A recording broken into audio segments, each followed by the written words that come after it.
আসেন ব্যাপারটা কি, উনি খাবারটা কেন ফালাই দিছে এবং কি বলতে চাইতেছে আপনারা এই ভিডিওটা দেখলে বুঝতে পারবেন। তো আমি চৌমুহনী চৌরাস্তা আমার ক্যামেরাম্যানকে পাঠাইছি যে 1 প্যাকেট খিচুড়ি নিয়ে আসেন, আমরা চৌরাস্তাতে অনেকক্ষণ দাঁড়াবো, দেখি আজকে চৌরাস্তা কাকে খাবারটা দেওয়া যায়। তখন উনি বলছে ঠিক আছে ভাইয়া টাকা দেন, আমি টাকা দিয়ে দিছি। উনি খিচুড়ি নিয়ে আসতেছে চৌমুহনী চৌরাস্তা পাশে এই দোকানটা।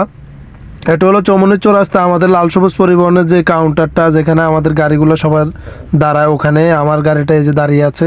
আমি ফেমাস রিপন যে গাড়িটা চালাই, তো আমার গাড়ির পিছনে একটা লোক দেখতেছি বসে আছে, আমি দূর থেকে দেখলাম। তো খাবারটা নিয়ে ওনার সামনে যাইতেছি। উনি আমার মনে হচ্ছে ওনার মাথায় প্রবলেম আছে, চেঞ্জলেন্স। আচ্ছা যা হোক, উনি দেখতে পারতেছি বসে আছে, আমি ওনার সাথে ফ্রেন্ডশিপ করতে চাইতেছি। উনি তো মাথার সমস্যা, সেটা আমি পরে বুঝতে পারছি।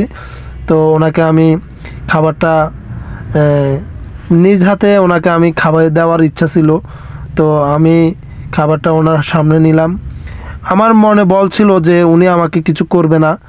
আসলে আমাকে যদি উনি এই মুহূর্তে একটা মাইট দিত, আমি কিছু করতে পারতাম না। তা আমি ওনাকে নিজ হাতে খাবারটা খেয়ে দিতে চাইতেছি, উনি আমার হাত থেকে নিয়ে কি বুঝে খাবারটা নিচে ঢেলে দিল। তারপরে আমার খুব খারাপ লাগলো। তারপরে আমি ওনাকে ফানিটা দিলাম, উনি ফানিটা হাতে নিল, নিয়ে কি করলো, 1/2 লিটার পানি ভিতরে উনি কিছু অংশ পানি ফালাই দিছে নিচে, আর কি বুঝি কিছু পানি উনি খেয়ে নিছে। আসলে আমি কিছুই বুঝতেছি না।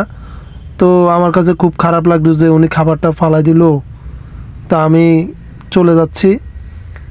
তো আমার ক্যামেরাম্যানে কি করছে, ওখানে দাঁড়িয়ে আছে, আমি চলে আসছি। তো ক্যামেরাম্যানে দাঁড়িয়ে আছে, আমি মনে করছি উনি এই জিনিসগুলা যে পালাইছে হয়তো আমার পরে রাগ। তো কিছুক্ষণ পরে উনি নিজ হাতে ডিমটা নিল, ডিমটা নিয়ে কি বুঝি উনি খাচ্ছে তা বুঝতে পারি নাই। আমি দূর থেকে তাকিয়ে তাকিয়ে দেখতেছি উনি ডিমটা খাইতেছে। তা আসলে ওনার মতো মানুষ রাস্তাঘাটে অনেক থাকে, আমরা খাবার দিলে খাবারটা হাতে করে নিয়ে যায় বা আমাদের সামনে খায়, কিন্তু ওনার তো মাথার সমস্যা, সেটা আমি ওনার সামনে যাই, যখন আমি ওনার সামনে যাই তখনই আমি বুঝতে পারি। তো উনি খাবারটা ওখান থেকে নিয়ে খাইতেছে। তো আমার ক্যামেরাম্যান ওখান থেকে দাঁড়িয়ে দাঁড়িয়ে ভিডিওটা করতেছে। আসলে এসব ধরনের ভিডিওগুলো আপনাদের থেকে কেমন লাগে তা অবশ্যই কমেন্টে জানাবেন। আর আমি একজন পরিবহন চালক, আমার তেমন সময় হয় না, আমি লং ভিডিও করব কিভাবে, আমার সময় হয় না। তো আজকে চৌমুহনী চৌরাস্তা আসছি, কাউন্টার পাশে আমার গাড়িটা দাঁড় করিয়ে আমি এই খাবারটা ওনাকে খাওয়াইতে চাইছি নিজ হাতে, কিন্তু উনি আমার হাতে খায় নাই খাবারটা নিচে পালায়, তারপর উনি খাচ্ছে। তা আসলে ওনার মাথায় প্রবলেম, সেটা আপনারা বুঝতে পারছেন। তারপরে কিছুক্ষণ পরে আমি ওনার পিছনে আসি, দাঁড়িয়ে আছি যে আসলে উনি অনেক ক্ষিধার্ত।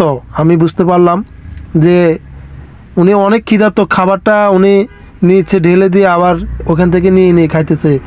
আসলে ক্ষিধার্তর কারণেই খাইতেছে। তো যা হোক, আমরা যারা পরিবহন চালক আছি, যারা পরিবহন চালায় বা যে কোনো গাড়ি চালায়, আমরা অনেক সময় রাস্তাঘাটে অনেক মানুষকে দেখি বসে আছে বা টাকা উঠাইতেছে। আমরা অবশ্যই এইসব ধরনের লোককে আমরা একটু সহযোগিতা করব। সেটা আপনারা বিশেষ করে আমাকে কি মনে করেন তা আমি জানি না, তবে আমার এদের মতো লোকদেরকে সহযোগিতা করতে আমার খুবই ভালো লাগে। তা আপনারা এই মুহূর্তে যারা আমার ভিডিওটা দেখতেছেন, অবশ্যই ভিডিওটা কেমন হয়েছে কমেন্টে জানাবেন। আর আমার এই ব্যাপারগুলো আপনাদের থেকে কেমন লাগে সেটাও অবশ্যই জানাবেন। তো সবাই ভালো থাকবেন, সুস্থ থাকবেন। আল্লাহ হাফেজ, আসসালামু আলাইকুম।